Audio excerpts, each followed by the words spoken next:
everyone understands, not just us who are sitting here who are Tamils, but even otherwise, that this is decades old. I mean, I think it started with Rajagopalachari, if my memory serves me right. So it's that old, and it's gone on and on and on. Hindi Varige, which is, say no to Hindi. I also remember 3 years ago, Hindi Teriyadu Poda, which is I do not know Hindi, get out. All that has happened, we not know the history. But I want to ask Dr. Radhakrishnan, by saying that Hindi has eclipsed other languages, what is Stalin trying to prove? Because there is a Tamil versus Hindi, one understands that. But Hindi, which has swallowed everything else, is he trying to project that Hindi is this dragon which actually swallows all other languages? Because he may not be totally right, sir. Good evening, and thank you for the opportunity. Absolutely, yes.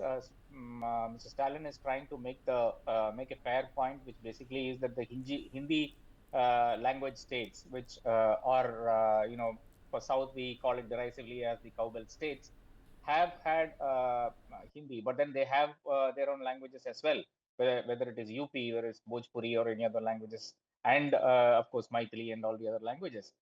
In fact, there is a good speech by Sainath who had talked about how ancient or how recent Hindi is. It's about 120 years old, and was put together by one gentleman in North India. Now the issue is, those are all issues that we can come to at a later date, how old Hindi is and all of that. But the point is this: what Stalin is trying to do by highlighting this is to make clear, Sudha, that just as Hindi subsumed the characters of all the other languages in the north, the same thing is going to be in the south if the new education policy, national education policy, comes into being, and if Hindi is taught as a third language. I think that's the fair point that he's trying to make. And it has moved. I mean, yesterday we talked about the delimitation exercise, yes, and that is what Mr. Annamalai also referred to. But that was a one-off thing. That was just before Mr. Right. Amit Shah came into Coimbatore. Mr. Stalin raised the issue just to make sure that Amit Shah had to respond to it. And before that and after that, it has been the language issue that has been Dr. Radhakrishnan, I totally understand two-language policy for decades, anti-Hindi. But Narayan, I want to come to you. Once again, I'm asking you the same question. And I will go to Kasturi, because I've been reading Kasturi on social media. If I have a kid and she or he wants to study, Tamil and English, which are the two native languages, the third language could be Telugu. A lot of people, my family speaks Telugu. It could be Kannada, it could be Malayalam. Why is this bogey of fear that, oh my God, it's going to be Hindi or Sanskrit? What is with this? You're asking me, right? Narayan? Oh, me, yeah? Okay. You said Kasturi. Fine. See, that's what we have been saying, that it is not so. And, to hide the happenings in Tamil Nadu, the worst law and order issues, deteriorating law and order, crimes against women, violence against women and children. These people are, as usual, bringing the sensitive language issue here, and the state rights issue and delimitation, etc. So they are hell bent on hiding these things, and they are hell bent on the crimes happening in Tamil Nadu. They want to hide it. That is the main reason. So I am not surprised that Mr. Stalin raises all these things. Today he is very caring and very concerned about his brothers and sisters in other states. So many languages he has quoted. As you rightly, you had a list. And this list, Sudha, in 2003, these are all called non-scheduled languages. In 2003, under Atal Bihari Vajpayee's government, there was a committee called the Mahapatra Committee, and that committee had recommended so many things in 2003 and 2004, but 10 years, Mr. Stalin forgot about his brothers and sisters when he was in power in Delhi. So after that, see, now in the NEP, it is very clear that these languages have to be taught in their respective states where all they speak in the mother tongue, and the primers have been given in all the languages. So we have to understand that the Tamil Nadu, the central government, the BJP, is very, very clear that everybody should be taught in mother tongue. So if at all Mr. Stalin really cares for these brothers and sisters of different languages, I think immediately he has to accept the NEP and he should welcome NEP, saying that yes, three language formula is very much because all people should learn, these things. And otherwise, his duplicacy, his double standard will be exposed. So I think he fell into a trap. Today, he has appointed a world Tamil, what is that, Mr. Radhakrishnan? International Mr. Institute of Tamil Studies. International Institute of Tamil. He has appointed Mr. Balakrishnan. So he had posted the same tweet sometime, same Facebook he has posted a few days back. So it is just a copy paste. Yeah. So it is just a copy paste. So that is it. Yeah. So I don't think this is only one thing. The two language policy is not for the Tamil Nadu state.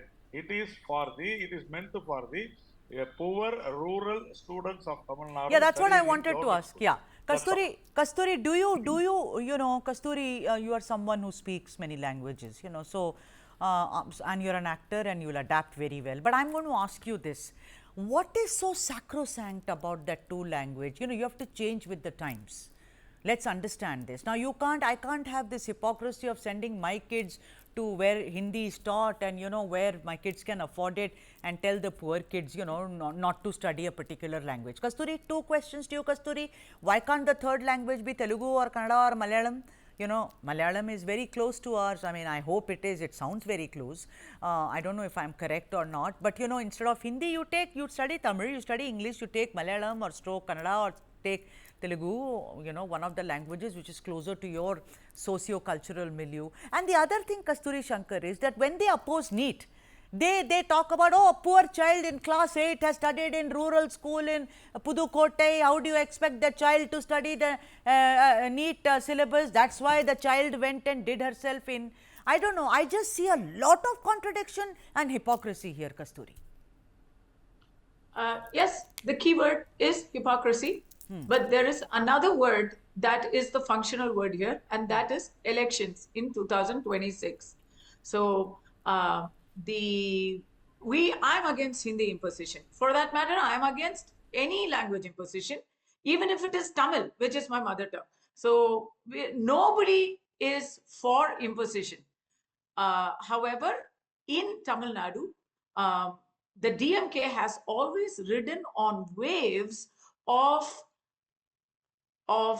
polemics, of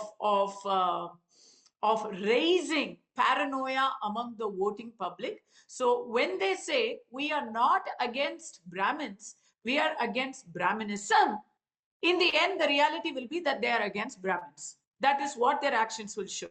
In the same way, they are not against Hindi, they are only against Hindi imposition, has right now also translated to being anti-Hindi, because how else can you explain going and smearing tar on railway signboards? It doesn't make sense unless you are hostile towards Hindi, which happens to be the railway board's 3-language policy.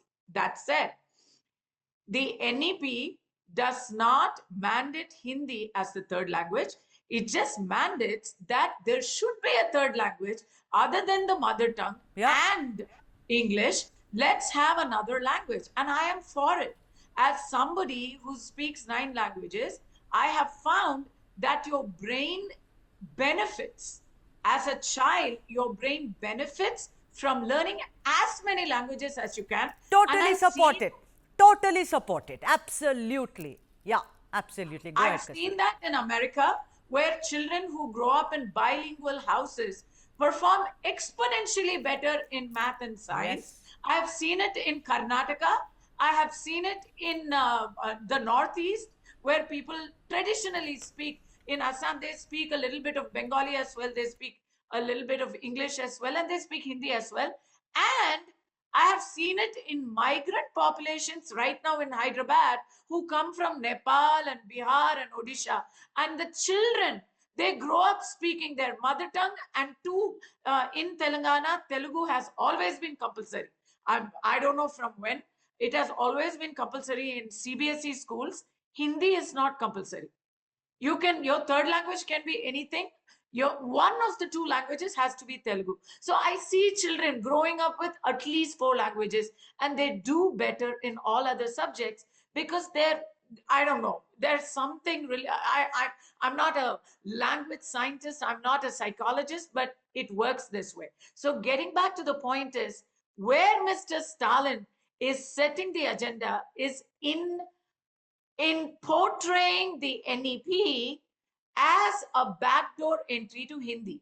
And the argument given here is that we cannot have teachers for every language. And I say, don't have teachers in every language. In fact, don't have teachers at all in Hindi. Forget Hindi. Don't even hire anybody in Hindi. In fact, don't hire your Robin Sharma and Prashant Kishore that you hired last time. Don't hire them also, because unfortunately they are all pure शुद्ध हिंदी बोलने वाले, Hindi belt से आने वाले लोग हैं. So don't hire your election strategist also. Very well said.